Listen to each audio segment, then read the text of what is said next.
Hey everyone, welcome back to the channel. In today's video, I will show you how to activate Windows 11 on your PC. So without any further delay, let's get started.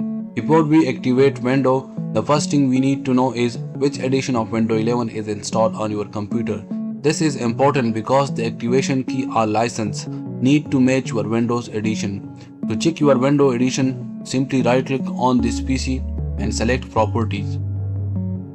Now look for the Windows specifications section. Here you will see the edition of Windows 11 installed on your computer.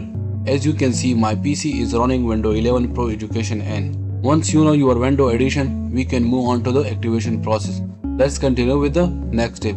Here click on the system, then scroll down and here you will find activation. Just simply click on it. Here you will find change product key. Just simply click on change and let me find my serial key here, Windows 11 Pro Education N.